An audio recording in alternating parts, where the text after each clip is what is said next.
आपलं स्वागत. पाहूयात आजच्या ताज्या घडामोडी.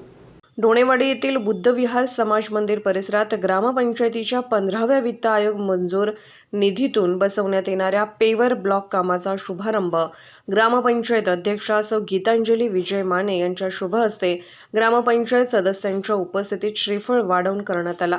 दरम्यान वॉर्डासह उपस्थित ग्रामपंचायत सदस्यांच्या मार्फत ही श्रीफळ वाढवून कामाला चालना देण्यात आली. गेल्या अनेक वर्षापासून असलेल्या मागणीची दखल घेऊन ग्रामपंचायत अध्यक्षा सौ गीतांजली विजय माने यांच्या विशेष प्रयत्नाने 15वा वित्त आयोगातून 1,20,000चा निधी मंजूर झाला आहे.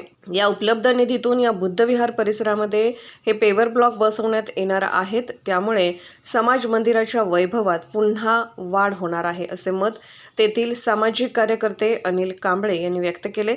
यावेळी बोलताना ग्रामपंचायत अध्यक्षा सौ गीतांजली माने म्हणाल्या की आपण सहकारी ग्रामपंचायत सदस्यांच्या सहकार्याने व गावातील थोरामोठ्यांच्या मार्गदर्शनाखाली विविध विकास कामांना मंजुरी मिळवली असून टप्प्याटप्प्याने गावातील मूलभूत विकास कामाचा शुभारंभ करण्यात येणार असल्याचे सांगितले. यावेळी ग्रामपंचायत सदस्य बाबासाहेब खोत, शिवाजी नागराळे, दादासो सुतार, सौ संपदा जाधव, सौ कस्तुरी दुगाने, सौ तायवा बारवाडे, तानाजी जाधव, विजय माने, उत्तम माने, खानू दुगाने, निंगाप्पा बारवाडे, अनिल कांबळे, देवानंद कांबळे, कृष्णात पाटील, बाळासो खडके यांच्यासह अन्य मान्यवर, ग्रामस्थ व कर्मचारी वर्ग उपस्थित होते. SB न्यूजसाठी बोरगावहून मुख्य संपादक शिवाजी भोरे.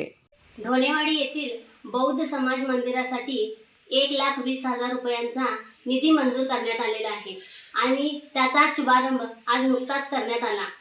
त्याचं काम चांगल्या पद्धतीनं करून त्याचं सौंदर्य वाढवलं जाईल आणि या समाज मंदिराला गतवैभव प्राप्त होईल